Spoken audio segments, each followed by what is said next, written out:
আসসালামু আলাইকুম। চলে আসলাম আরও একটি নতুন ভিডিও নিয়ে।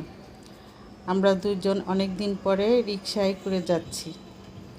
আজকে রিকশায় আপনাদের ভাইয়ের সাথে যাওয়ার একটি কারণও আছে। সেই গল্পটা আজকে আমি আপনাদের সাথে শেয়ার করব।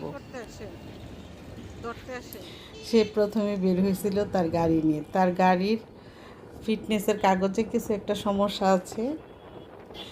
সে অর্ধেক রাস্তায় যাওয়ার পরে ঠিক এই জায়গাটা থেকে ট্রাফিক তাকে দাওয়া করে একদম বাসার গেটে চলে গেছে। ট্রাফিক এবং সার্জন, আমাদের দেশে এত দায়িত্ববান ট্রাফিক সার্জন আছে এটা আমার জানা ছিল না। একদম বাসা থেকে তাড়া করে নিয়ে আসে লোকজন।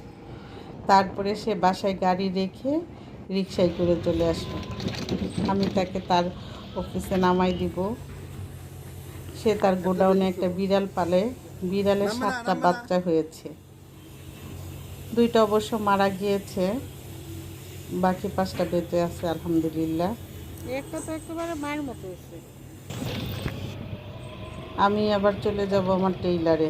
দেখেন কত কাশফুল, সাদা সাদা, সবুজের মাঝে সাদা কাশফুল, দেখতে অসাধারণ লাগছে। আমি যাচ্ছি আমার টেইলারে। টেইলারটা বাসা থেকে অনেক দূর, যেতেও মন চায় না, দরকার তাই যাওয়া লাগতেছে। এইখানে আপুরা দল বেঁধে কাশফুল নিয়ে সেলফি তুলছে।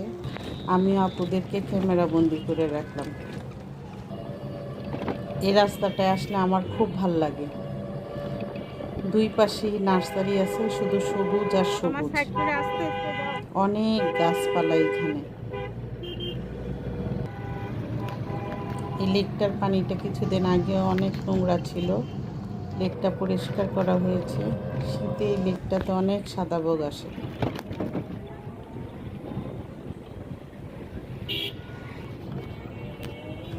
ওই যে দেখা যায় একটা বট গাছ, এত লাল কালারের বট ফুল এসেছে, আপনাদেরকে আমি ভালো করে দেখাইতে পারলাম না।